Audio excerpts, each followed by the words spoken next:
તો મિત્રો જો આપણે બનાવ્યું છે આજે સરસ મજાનું એકદમ ગુજરાતી કાબુલી ચણાનું શાક। તો જો તમને ટેસ્ટ કરાવું, એકદમ બહુ મસ્ત બન્યું છે। તો મિત્રો આજે હું તમારા માટે શેર કરવાનું છું એક સરસ મજાની રેસીપી। તો જય માતાજી મિત્રો, આજે હું બતાવું એક સરસ મજાની નવી જ પ્રકારની રેસીપી અને એકદમ દેશી સ્ટાઇલમાં અને એકદમ કાબુલી ચણાનું શાક। તો ચલો મિત્રો, આપણે જો ચણા તવા બાફાઈ ગયા છે, પણ તમારે શું કરવાનું છે, રાત્રે ચણા લેવાના છે અને તેને પલાળી રાખવાના છે, આખી રાત પલળવા દેવાના છે। સવારે ઉઠી અને આપણે તપેલીમાં બાફવા મૂકી દેવાના છે। પછી જો ફાઇનલી આપણે તો બાફી કાઢ્યા છે, જો આવી બાફી કાઢવાના છે। અને પછી મિત્રો જો સામગ્રી એમાં છે ટામેટા, ડુંગળી, લીલા મરચાં, આપણે દેશી સ્ટાઇલમાં મરચું લસણનું આવી રીતે આપણે સામગ્રી તૈયાર કરી દીધી। તો ચલો આપણે તમને બતાવું વઘાર કરવા માટે। વઘાર માટે રેડીશું, સૌપ્રથમ તેલ રેડીશું 2-3 ચમચી। તેલને ગરમ થવા દઈશું થોડી વાર। આપણે નાખીશું એમાં 2-3 સૂકા મરચાં નાખીશું, તેને શેકી લઈશું। પછી આપણે થોડીક રાઈ નાખીશું, પછી એમાં નાખીશું થોડું જીરું નાખીશું, તેને બરોબર સાતડવા દઈશું।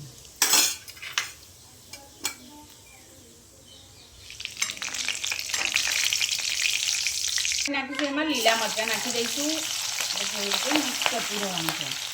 પછી એમાં નાખીશું આપણે લસણનું મરચું।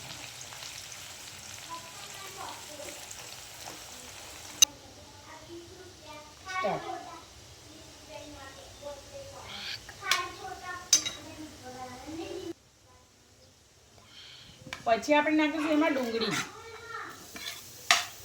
એને આવી રીતે મિક્સ કરી દઈશું।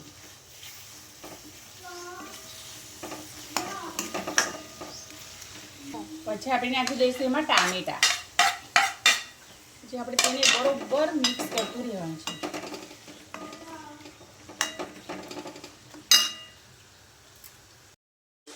સૂકું મરચું નાખી દઈશું, પછી એમાં થોડીક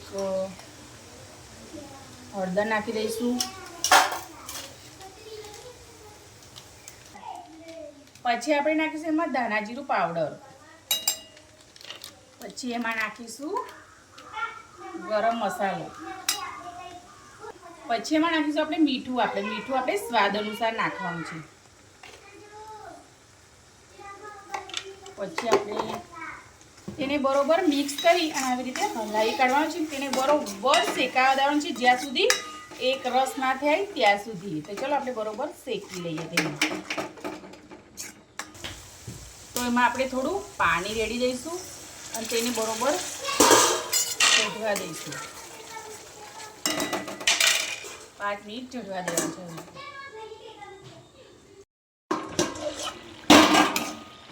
તો ચલો આપણે જોઈ લઈએ, આપણે સરસ મજાની પેસ્ટ તૈયાર થઈ ગઈ છે અને આપણે અંદર એડ કરીશું હવે ચણા। પછી આપણે તેને બરોબર મિક્સ કરી લઈશું, આવી તમારે બધી તરફ મિક્સ કરી લેવાનું છે।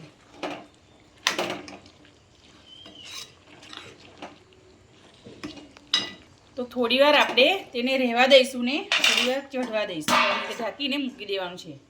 ફાઇનલી મિત્રો આપણે જો સરસ મજાનું એકદમ ચટાકેદાર શાક બનીને રેડી થઈ ગયું છે। તો ચલો તમને ટેસ્ટ કરાવું। તો જો મિત્રો સરસ મજાનું ચણાનું શાક અને રોટલી તૈયાર થઈ ગઈ છે। તો અમારી રેસીપી કેવી લાગી હોય તો લાઈક, કોમેન્ટ ને શેર કરી દેજો।